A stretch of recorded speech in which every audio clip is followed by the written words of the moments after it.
네, 여랑야랑 이민찬 기자가 나왔습니다. 첫 번째 주제 볼게요.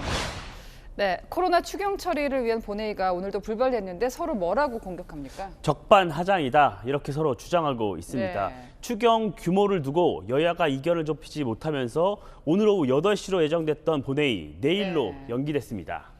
서로 내 탓을 하고 있는 겁니다. 지금쯤 원래 모이고 있어야 되는데 네. 불발이 됐다. 민주당은 윤석열 대통령 메시지를 문제 삼았더라고요. 윤석열 대통령 어제 메시지를 냈는데요. 추경 합의가 불발된 것을 두고서 소상공인과 자영업자들은 숨 넘어가는데 안타깝다 이렇게 메시지를 냈습니다. 네. 이에 대해 박홍근 민주당 원내대표 소급 적용 공약을 파기해놓고는 역대급 적반하장의 기가 찬다 이렇게 윤 대통령을 직격했습니다. 그러자 국민의힘도 가만히 있지 않았는데요. 1년 전 소급 입법 배제 법안을 강행 처리한 민주당이 네. 적반하장이라고 반박한 겁니다. 그러면서 이번 추경안에는 소상공인 자영업자들의 과거 손실에 대한 소급분까지 포함되어 있다고 주장했습니다. 지금 얘기하는 이 소급 적용 문제 때문에 여야가 합의하지 못하고 있기도 한데요. 지금 민주당이 강력 주장하고 있는데 국민의힘은 난색을 표하고 있습니다. 그런데 이게 재밌는 게 1년 전하고 상황이 완전 역전됐어요. 맞습니다. 당시 영상 확인해 보시죠.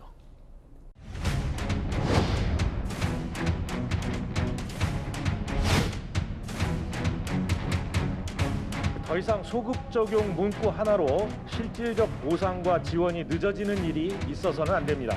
반쪽짜리 보상하고 책임 연탈하지 마시고 충분한 정당 보상이 이루어지도록 민주당의 태도 변화를 촉구합니다.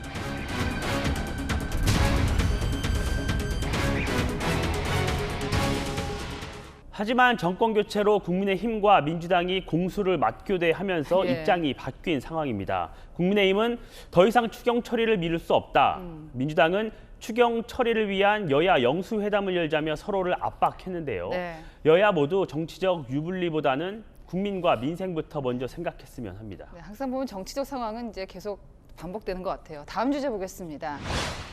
네, 민주당의 두 비상대책위원장 얼굴입니다. 지금 그 두 사람 갈등이 오늘은 또 진실게임 양상으로 흐르고 있어요. 박지현 위원장 어제 윤호중 위원장에게 사과를 하면서 갈등이 봉합되는 듯 했는데요. 그런데 박 위원장, 윤 위원장에게 팬덤과 결별 등 5대 쇄신 과제를 담은 공동유세문 발표 협의를 진행했으나 거부당했다고 밝히면서 논란이 계속되고 있습니다. 그러니까 박 위원장은 공동 유세문 발표하면 갈등 봉합하겠다 이런 얘기였는데 윤 위원장이 안 받았다 이 얘기잖아요. 맞습니다. 윤 위원장 입장은 어떻습니까? 윤 위원장 오늘 충남 보령에 지원 유세를 갔는데요. 네. 현장에 동행한 기자들이 박 위원장 글에 대해 질문을 했습니다. 그런데 그 얘기는 답을 안 하고 싶다며 즉답을 피했습니다.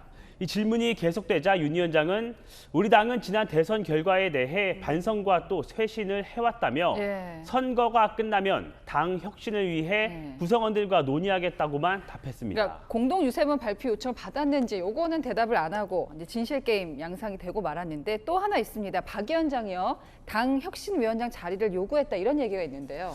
박 위원장 목소리 들어보시죠.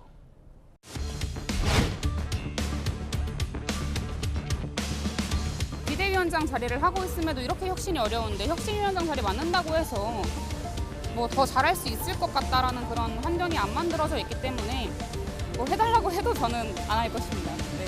그렇게 이제 제가 뭐 달라고 이제 말씀을 드린 적은 없죠. 네. 박 위원장은 윤 위원장에게 당 혁신과 관련한 논의를 위해 회동을 제안했다고 하는데요. 더 나은 길을 위한 논쟁, 어쩌면 당연한 과정이죠. 네. 이제는 누가 진실을 말하는지보다 어떻게 이 문제를 풀어갈지를 국민들이 지켜보고 있다는 것 명심해야 할 겁니다. 네, 지금까지 여랑야랑이었습니다.